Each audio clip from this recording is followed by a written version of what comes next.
September 26, 2022. Just before 8 p.m., a sailing ship drifts silently across the cold Baltic Sea. The captain is preparing for nightfall, scanning the horizon and checking his radar. Suddenly, two red blips flash on his screen. He squints into the darkness, nothing but black water. Curious, he radios a nearby vessel. Their crew reports something terrifying, giant whirlpools swirling in the sea. As the ship edges closer, a sharp, sour smell cuts through the salty air, gas. The captain immediately alerts Swedish authorities. His worst fears are confirmed, an underwater leak is spewing tons of natural gas uncontrollably into the Baltic Sea. These pipelines, Nord Stream 1 and 2, are engineering marvels, twin underwater gas arteries stretching from Russia straight to Europe. The longest in the world, carrying billions in energy and politics. But now, for explosions at two distant points, 50 miles apart, have shattered them. This wasn't an accident. It was sabotage. One of the largest acts of sabotage ever recorded. A violent act that unleashed the largest methane leak in history and threatened the energy lifeline of Europe's largest economy. While journalists race to uncover the truth, official silence cloaks the investigation. From the shadows, a gripping story unfolds, tangled webs of intelligence, potential false flags, and a scramble for evidence amid Europe's most intense conflict since World War II. Clues emerge from speed camera snapshots, an aging sailboat, military-grade explosives, and a secret crew on a daring mission, one that could change the geopolitical map of an entire continent. Gas bubbles aggressively over an area larger than a square kilometer, like a boiling cauldron on the Baltic surface, the once busy waters now ruptured and leaking. One investigator called it the most politically sensitive case in German history. Theories swirl endlessly. But let's take a step back. Nord Stream 1 and 2 are the world's biggest underwater pipelines, costing about 17 billion euros. They connect Russia directly to Germany. Back in 2005, Vladimir Putin and then German Chancellor Gerhard Schroeder shook hands on the deal, Schroeder's last big act before leaving office. Soon after losing re-election, Schroeder became chairman of Nord Stream AG, lobbying for Russian energy giant Gazprom. By 2011, cheap Russian gas flooded German markets. Gazprom raked in about 10 billion euros annually. Economically, Nord Stream was a win-win for Moscow and Berlin. By then, nearly half of Germany's gas came through these pipelines, and plans for the second line were underway. But not everyone was happy. The US warned Russia might weaponize this energy supply. The EU sought to reduce dependence on Russian gas. Eastern European nations resisted fiercely. Nord Stream bypassed Ukraine, Poland, and the Baltics, cutting out the transit fees those countries once collected. Some analysts say Putin delayed invading Ukraine because he still needed these pipelines running through Ukrainian soil. Yet Berlin pressed on, greenlighting Nord Stream 2 even after Russia annexed Crimea. By late 2021, Nord Stream 2 was ready to launch, until Russia's full-scale invasion of Ukraine froze the project. Germany pulled the plug, and Putin soon shut off gas through Nord Stream 1. The pipeline stood silent but full, waiting to restart. Then, in September 2022, everything exploded. So, who did it? This sounds like a political thriller, with more twists than you'd expect. And unlike traditional posters that fade and tear, this story is like a high-quality metal print, bold, durable, and impossible to ignore. The Baltic Sea is one of the world's most watched waterways. Ships broadcast their GPS constantly. The explosives needed to blow up two pipelines. Military grade, nearly impossible to get. Whoever did this had serious resources, almost certainly a state actor. Suspicion first points to Russia. Gazprom was facing huge financial claims after cutting supplies in summer 2022. Destroying the pipelines might free them from contracts. German journalist dug into the story. At first, it fit the classic Russian playbook: sabotage, provocation, obstruction. For days before the blasts, Danish naval patrols spotted 6 Russian dark ships near the pipelines, vessels running with transponders off.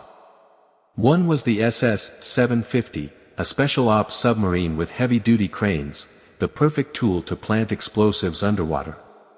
But then suspicion shifted toward the U.S.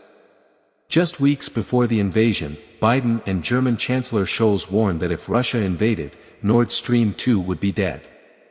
6 months later, the pipelines blew up. Pulitzer-winning journalist Seymour Hersh claimed U.S. Navy divers planted the bombs during a NATO exercise, with help from Norway. The motive? To push Russian gas out and make room for American liquefied natural gas. But flight records and ship logs contradicted his claims. Hersh relied on a single anonymous source and later stopped commenting. The strongest lead? Neither Russia nor the U.S. Hashtag received a tip from inside intelligence. Someone he trusted shook his head when asked, was it Russia? A quiet, doubtful no. German authorities quickly launched a top-secret investigation. Media outlets pooled resources to uncover the truth. Julia Klaus, a German investigative reporter, revealed a critical lead, the Andromeda yacht. A small, unassuming 15-yard German sailboat chartered between August 27 and September 24. It was rented by a Polish travel agency using fake passports, one Romanian, one Bulgarian, both forged. Journalists tracked down the real owners of the passports, who had no idea their identities were stolen. The yacht's route was pieced together through harbormaster interviews and witness accounts. The Polish travel agency turned out to be a shell company tied to a Ukrainian businessman operating in Kiev's grey underground economy. In March 2023, German investigators published their findings as debate raged in Germany. Should tanks be sent to Ukraine while Ukrainians might have attacked German-Russian energy pipelines? The Andromeda lead might even be a false flag meant to confuse and divide. Behind closed doors, German officials had zeroed in on a likely group. Back in June 2022, Dutch military intelligence tipped off Germany about an imminent sabotage targeting Nord Stream 1, pointing to a Ukrainian special forces unit with fake passports and a rented boat. A CIA warning followed. But June 19 passed with no incident. The warnings were dismissed. Then 3 months later, the pipelines exploded almost exactly as predicted. Investigators found critical evidence on the Andromeda: DNA, fingerprints, a water bottle, a barefoot shoe, and traces of octogen, an underwater military explosive used in the blasts. Then came a game-changing photo. A speed camera caught a white Citroën speeding down a rural road, carrying Ukrainian divers and their gear. The passenger? Wadomia Z, a Ukrainian national. By June 2024, German authorities issued a European arrest warrant. More evidence surfaced, including witness testimonies and informants. The alleged mastermind, Roman Shurinsky, a Ukrainian intelligence legend leading a small commando team trained by the CIA, operating covert sabotage missions to strike back at Russia. The team, 6 Ukrainians, mostly civilians recruited for deep-sea diving expertise, posing as tourists.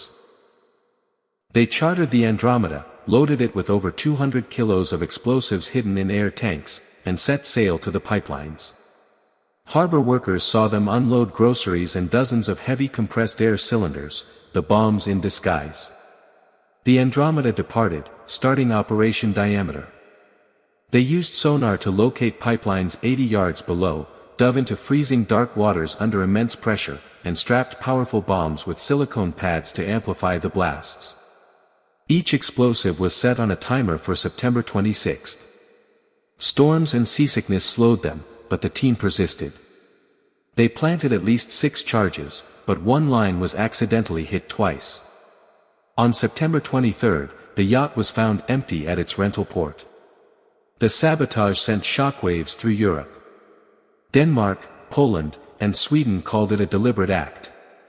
President Biden called it sabotage at sea. 3 days later, the world watched the fallout live on TV. By mid-2024, Wadomia Z vanished. Despite arrest warrants, Polish authorities failed to detain him. He crossed into Ukraine in a BMW with diplomatic plates and disappeared.